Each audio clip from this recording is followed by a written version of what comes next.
Hello बच्चों, कैसे हैं आप सब। स्वागत है आप सबका हमारे यूट्यूब चैनल फिजिक्स गिरी में। और आज अपन पढ़ेंगे क्लास 10th की फिजिक्स का अगला टॉपिक। तो अपन अभी तक जो पढ़ रहे थे कि अपन ने क्या पढ़ लिया, एक अवतल दर्पण पर प्रतिबिंब की रचना के नियम पढ़ लिए, है ना। और क्या पढ़ लिया है कि उस पे प्रतिबिंब कैसे बनते हैं और कहाँ कहाँ बनते हैं। तो अपन ने कुल कितने प्रतिबिंब पढ़ लिए हैं अवतल दर्पण पर? 6 प्रतिबिंब पढ़ लिए, ठीक है। कहाँ कहाँ? जब वस्तु अनंत पे रखी है तो प्रतिबिंब कहाँ बनता है? फोकस पे। जब वस्तु अनंत तथा केंद्र के बीच में रखी है तो फोकस तथा केंद्र के बीच में बनता है प्रतिबिंब। और जब वस्तु केंद्र पे रखी है तो प्रतिबिंब कहाँ बनता है? केंद्र पे। और जब वस्तु केंद्र तथा फोकस के बीच में रखी है तो प्रतिबिंब केंद्र तथा अनंत के बीच में। और जब वस्तु कहाँ रखी है? फोकस पर, तो प्रतिबिंब कहाँ बनेगा? अनंत पे। और जब वस्तु फोकस तथा पोल के बीच में रखी है तो प्रतिबिंब दर्पण के पीछे बनेगा, आभासी और सीधा। अवतल दर्पण में जो 6 प्रतिबिंब बनते हैं वो 5 कैसे होते हैं? वास्तविक, उल्टे, है ना।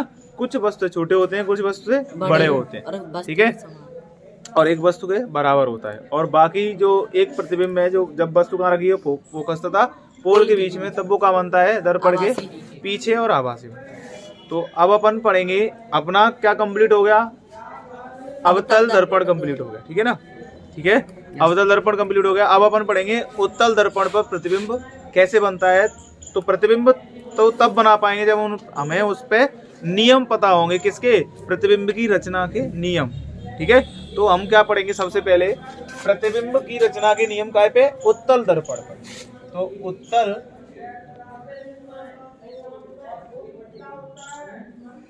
दर्पण पर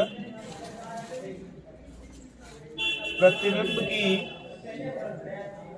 रचना के नियम, ठीक है ना।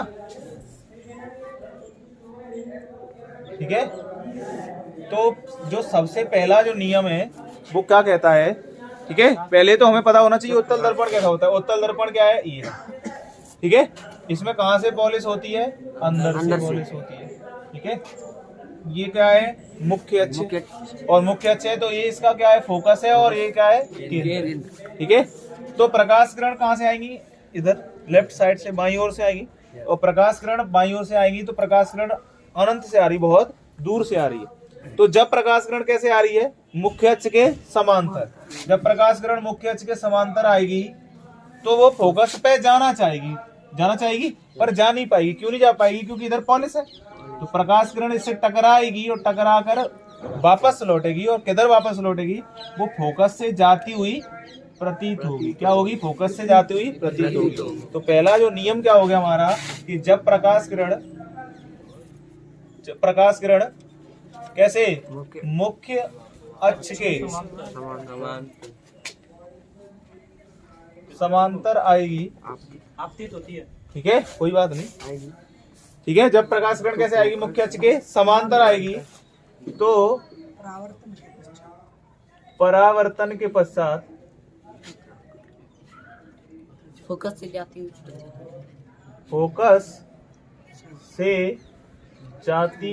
हुई प्रतीत होगी।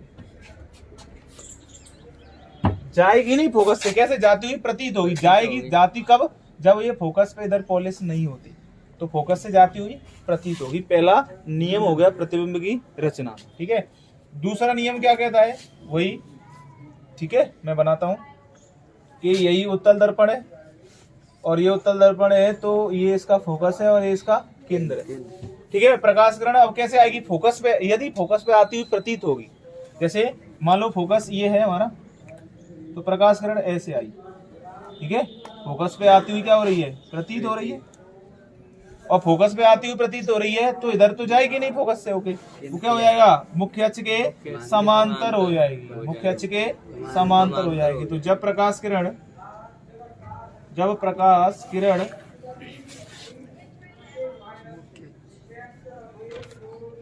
फोकस पर आती हुई प्रतीत होगी तो परावर्तन के पश्चात कहां से? मुख्य अक्ष के समांतर हो जाएगी, मुख्य अक्ष के समांतर हो जाएगी। ठीक है, मुख्य अक्ष के समांतर हो जाएगी। तो दूसरा नियम हमारा क्या हो गया कि जब कोई प्रकाश किरण फोकस पे आती हुई प्रतीत होगी तो वो परावर्तन के पश्चात मुख्य अक्ष के समांतर हो जाएगी। ठीक है, ये दो नियम हो गए। तीसरा नियम भी अपन देख लेते हैं। ठीक है, तो तीसरा नियम क्या है कि तीसरा नियम है कि जब प्रकाश किरण केंद्र पे आती हुई प्रतीत हो, देखो उत्तल जो दर्पण है, ठीक है, ये फोकस है और ये केंद्र है। कहाँ पे आती हुई प्रतीत हो? केंद्र पे, केंद्र पे आती हुई प्रतीत हो। ठीक है, तो केंद्र पे आती हुई प्रतीत हो तो केंद्र यहाँ पे आ तो नहीं पाएगी क्योंकि पोलस है, तो ये अपने रास्ते पर वापस लौट जाएगी। जब प्रकाश किरण केंद्र पे आती हुई प्रतीत होगी तो वो परावर्तन के पश्चात अपने पथ पर वापस लौट जाएगी। क्यों? केंद्र से जाती है तो अविलंबवत आपतित होती है, और अविलंबवत अगर आपतित होती है प्रकाश किरण तो अपने रास्ते पर वापस लौट जाएगी। ठीक है ना, ये आपतित हो रही है। तो जब प्रकाश किरण ठीक है केंद्र पर आती हुई प्रतीत होगी तो परावर्तन के पश्चात कहां से? अपने पथ पर वापस लौट जाएगी। ठीक है, तो परावर्तन के पश्चात अपने पथ पर वापस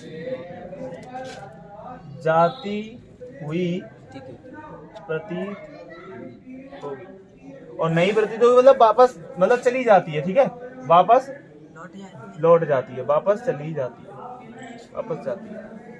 ठीक है, तो जब प्रकाश किरण क्या होता है कि मुख्य अक्ष के समांतर आ रही है तो फोकस से जाती हुई प्रतीत होगी।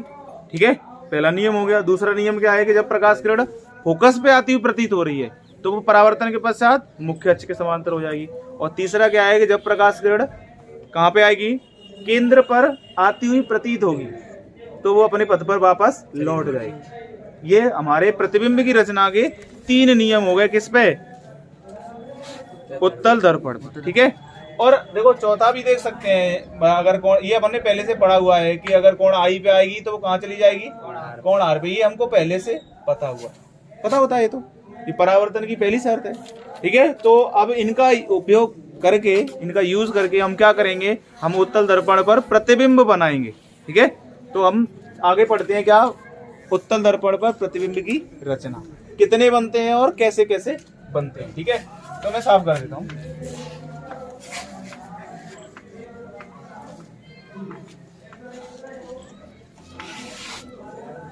ठीक है, उत्तल दर्पण पर प्रतिबिंब की रचना, उत्तल दर्पण पर प्रतिबिंब की रचना। ठीक है, इमेज फॉर्मेशन, ठीक है, on convex lens, sorry convex mirror. ठीक है ना, कॉन्वेक्स जो मिरर, देखो उत्तल दर्पण को कॉन्वेक्स कहते हैं, दर्पण के वो कॉन्वेक्स मिरर कहते हैं, और अवतल को कॉनकेव कहते हैं। ठीक है, तो अपन पढ़ते हैं कि जो उत्तल दर्पण है उस पर प्रतिबिंब कैसे कैसे बनते हैं और कहाँ कहाँ बनते हैं। तो सबसे पहली जो कंडीशन है इसमें वो कहाँ पे है कि जब वस्तु कहाँ रखी है? हमारी अनंत पर रखी है। ठीक है, जब वस्तु अनंत में रखी है तो पहला जो प्रतिबिंब स्थिति बनती है जब वस्तु अनंत पर स्थित हो। जब वस्तु कहाँ स्थित हो? अनंत। और जब वस्तु अनंत पे स्थित होगी तो सबसे पहले क्या बनाएंगे हम? उत्तल दर्पण। ठीक है, और उत्तल दर्पण पर हम, ये क्या है हमारा? फोकस, और ये क्या है? केंद्र। ठीक है, वस्तु कहाँ है? अनंत पे रखी है, और जब वस्तु अनंत पे रखी हो तो वो प्रकाश किरण कहाँ से आएगी? मुख्य अक्ष के समांतर आएगी। ठीक है, तो प्रकाश किरण क्या करेंगे हम? लेके आए मुख्य अक्ष के समांतर, और प्रकाश किरण मुख्य अक्ष के समांतर आएगी तो वो परावर्तन के पश्चात फोकस से जाती हुई प्रतीत होती है, ऐसे चली जाएगी। दूसरी, अब एक प्रकाश किरण से तो प्रतिबिंब बनेगा नहीं, प्रतिबिंब बनाने के लिए कम से कम कितनी चाहिए? 2। तो हम एक और प्रकाश किरण लेके आए, ये भी कहाँ फोकस से जाती हुई प्रतीत होगी, क्योंकि ये भी कैसे आई है, मुख्य अक्ष के समांतर। तो आगे तो देखो एक इधर चली गई, एक इधर चली गई, ये जिंदगी में वास्तव में तो नहीं मिलेंगी, तो इनको क्या करेंगे, पीछे बढ़ाने पे मिलाएंगे। तो जैसे ही मैंने पीछे बढ़ाया तो ये कहाँ मिल गई, फोकस पे मिल गई। तो प्रतिबिंब कहाँ बन गया हमारा, फोकस पे। ठीक है, तो जो हमारा प्रतिबिंब बना, ठीक है, प्रतिबिंब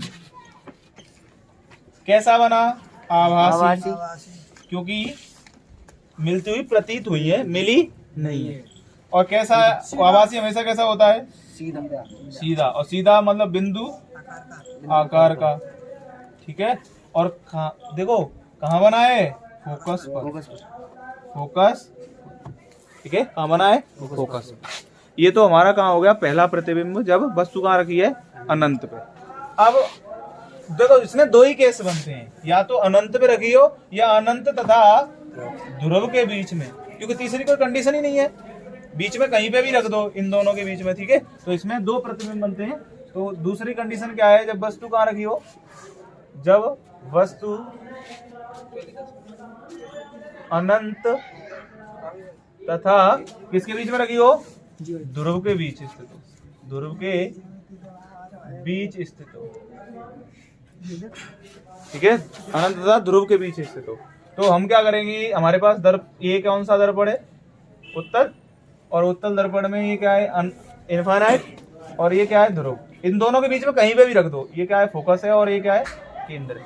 ठीक है, तो मान लो हमने वस्तु यहाँ रख दी। ठीक है, ये क्या रखा है, वस्तु रखा है, ऑब्जेक्ट रखा है। तो प्रकाश, अब यहाँ से देखो प्रतिबिंब बनाना है हमको, तो क्या करना पड़ेगा, प्रकाश किरण भेजनी पड़ेंगी। और प्रतिबिंब बनाने के लिए कम से कम कितनी प्रकाश किरण भेजनी पड़ेगी, दो। तो दो प्रकाश किरण भेजेंगे। तो पहली तो मैंने कैसे भेज दी, मुख्य अक्ष के समांतर, और जो मुख्य अक्ष के समांतर जाएगी वो परावर्तन के पश्चात फोकस से जाती हुई प्रतीत होगी। ठीक है, और दूसरी कहाँ जाएगी, यहाँ से मैं केंद्र पे भेज दूं, और केंद्र पे भेजूंगा ये। ठीक है, तो केंद्र पे भेजूंगा, तो जो केंद्र पे जाएगी वो वापस अपने पथ पर लौट जाएगी। तो मतलब ये ना, ये इधर जा रही है, इधर जा रही है, मतलब ये वास्तव में तो कभी नहीं मिलेंगी।